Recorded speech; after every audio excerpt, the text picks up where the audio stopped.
আজকে উপদেষ্টা পরিষদের বৈঠকে ভোটার তালিকা সংশোধন অধ্যাদেশ 2025 এটা খসড়া এবং নীতিগত চূড়ান্ত অনুমোদন দেওয়া হয়েছে। এটা জাস্ট যে আইনি ব্যাখ্যাটা আছে, আমি ওই জটিল আইনি ভাষায় না গিয়ে আপনাদেরকে একদম সহজে বলি। সেটা হচ্ছে এক্সিস্টিং যে সিস্টেম, সেই সিস্টেম অনুযায়ী বাংলাদেশের নাগরিকদের যে সমস্ত ব্যক্তিরা ভোটার হওয়ার উপযোগী হন, অর্থাৎ যাদের বয়স 18 হয়, তারা শুধুমাত্র ওই বছরের ডিসেম্বরের মধ্যে যাদের বয়স 18 হয়, সেই বছরের জানুয়ারিতে এসে যে হালনাগাদটা হয়, সেই হালনাগাদ তালিকায় উনি আসেন। প্রতি বছর জানুয়ারির 2 তারিখে এই খসড়া তালিকা ইলেকশন কমিশন প্রকাশ করে এবং মার্চ মাসের 2 তারিখে চূড়ান্ত তালিকা প্রকাশ করে।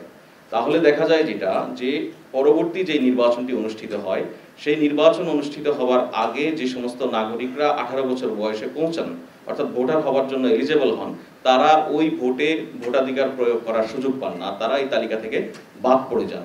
তাদেরকে পরবর্তী নির্বাচনের জন্য আবার অপেক্ষা করতে হয়।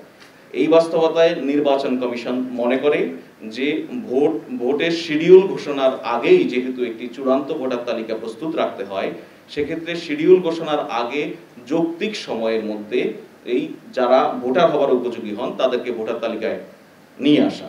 এটার জন্য যেটা করতে হবে, ধরুন ফেব্রুয়ারিতে একটা ইলেকশন, তার 2 মাস আগে সর্বোচ্চ শিডিউল প্রকাশ করা হয়।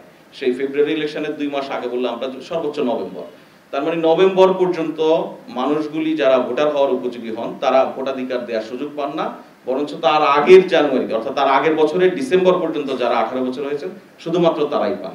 আজকে যেই আইনটি অধ্যাদেশটি অনুমোদন হলো, এর ফলে অন্তত ডিসেম্বরে যদি ভোট হয়, অর্থাৎ যখন নির্বাচনের শিডিউল ঘোষণা হবে, তার অন্তত 1 মাস আগ পর্যন্ত যে সমস্ত ব্যক্তিরা 18 বছর বয়স হবেন, ভোটার হওয়ার জন্য এলিজেবল হবেন, তারা ভোটার তালিকায় অন্তর্ভুক্ত হওয়ার সুযোগ পাবেন।